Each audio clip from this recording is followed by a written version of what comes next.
आज आहे गणपती बाप्पांचा तिसरा दिवस। आजचा मोदक आहे रसरशीत पान मोदक। रसरशीत का तर यामध्ये भरले आहे रसरशीत गुलकंद सारण आणि पान मसाला। हे मोदक दिसायला खूप आकर्षक आणि सुंदर असतात आणि चवीलाही खूप अप्रतिम लागतात। नमस्कार, hello my royal audience, welcome to my channel Rupal royal kitchen मध्ये तुमचं खूप खूप मनापासून स्वागत आहे। पान मोदक हे फ्लेवर्ड मोदक असतात। जे खायचे पान असतात त्यापासून हे मोदक बनवले जातात। हे सुंदर मोदक हिरवेगार दिसतात। जेवढे ते सुंदर दिसतात तेवढेच ते चवीलाही खूप छान लागतात। चला तर मोदकची रेसिपी पाहूया। पान मोदकसाठी खायचे 3 पानं, अर्धा वाटी साखर, अर्धा वाटी मिल्क पावडर, अर्धा वाटी खिसलेले खोबरे, 1 चमचा इलायची पावडर आणि किंचितचा फूड कलर। इथे मी पानं स्वच्छ धुवून त्यांची देठं काढली आहेत आणि हातानेच अशी पानं तोडून टाकली आहेत। तुम्ही कात्रीनेही चिरून घेऊ शकता। अशा प्रकारे पानांचे तुकडे केले आहेत।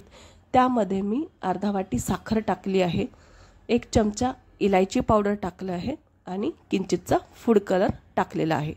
आता हे सगळं मिश्रण आपल्याला मिक्सरमधून फिरवून घ्यायचे आहे। तयार झालेल्या मिश्रणामध्ये अर्धा वाटी खोबरं टाकून पुन्हा एकदा मिक्सरमधून फिरवून घ्यायचे आहे। अशा प्रकारे हे मिश्रण तयार झालेले आहे। एका भांड्यामध्ये काढून घेऊया।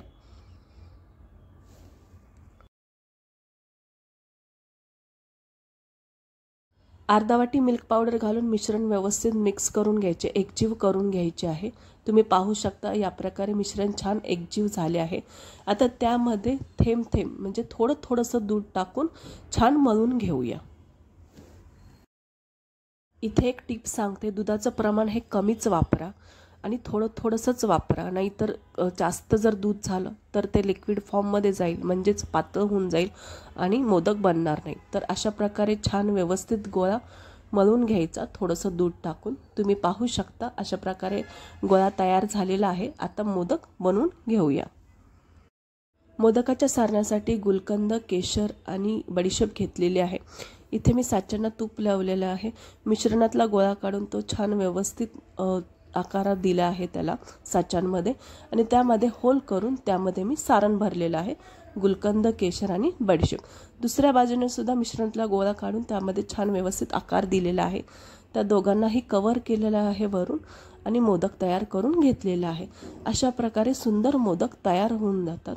अजून एक तयार करून घेऊया। तुम्ही पाहू शकता अशा प्रकारे छान व्यवस्थित आकार देऊन मोदक तयार करू शकता। लहान मुलांसाठी बिना सारणाचे मोदक तुम्ही करू शकता, तेही चवीला खूप छान लागतात, मुलांना खूप आवडतील। सजावटीसाठी वरून मोदकांना केशर लावू शकता। यामध्ये मी मिल्क पावडर वापरली होती, तुम्ही खवा सुद्धा वापरू शकता आणि मोदक बनवू शकता।